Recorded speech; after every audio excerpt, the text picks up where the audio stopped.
박우량 신안군수가 직권남용 혐의 항소심 공판에서 징역형의 집행유예를 선고받았습니다.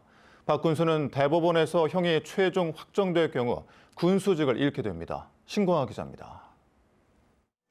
친인척 채용 청탁 혐의로 기소돼 1심에서 징역 1년을 선고받은 박우량 신안군수가 항소심 재판에 출석하고 있습니다. 박 군수는 2019년 6월부터 2022년 2월까지 친인척 등에게 청탁을 받은 9명을 기간제 공무원으로 채용하도록 지시한 혐의 등으로 기소됐습니다. 지난 2022년 5월 열린 1심에서 징역 1년의 실형을 선고받았지만 방어권 보장 등을 이유로 법정 구속되지는 않았습니다. 한 차례 선고기일을 연기했던 항소심 재판부는 박우량 신안군수의 항소를 일부 받아들여 원심을 파기하고 징역 8개월에 집행유예 2년을 선고했습니다.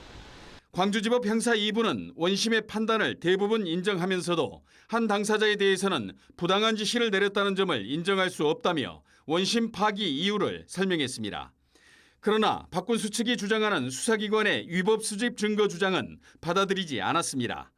박우량 군수는 섬에서 근무하지 않으려는 기간제 공무원을 확보하기 위한 선택이었다며 즉각 대법원에 상고하겠다고 밝혔습니다.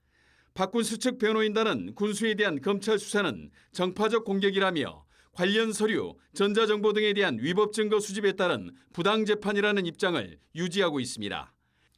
항소심에서 감형은 받았지만 여전히 징역형 이상이어서 대법원에서 형이 확정될 경우 박우량 군수는 직을 잃게 됩니다.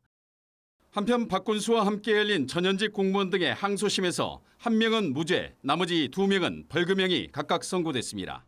MBC 뉴스 신광하입니다.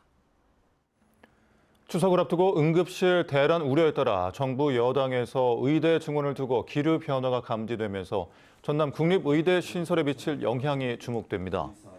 특히 2026년 의대 정원 조정을 두고 국민의힘 내부에서 한동훈 대표의 유예안에 대한 논의가 이어지면서 의정협의체 가동 등의 초읽기에 들어갔다는 관측이 나오고 있습니다.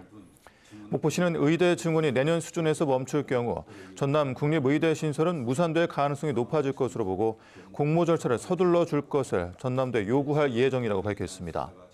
한편 전남도는 공모 절차는 예정대로 진행할 계획이고 의대 정원 조정과는 무관하게 전남 국립의대 신설은 진행될 것으로 예상된다며 상황을 주시하고 있다고 말했습니다.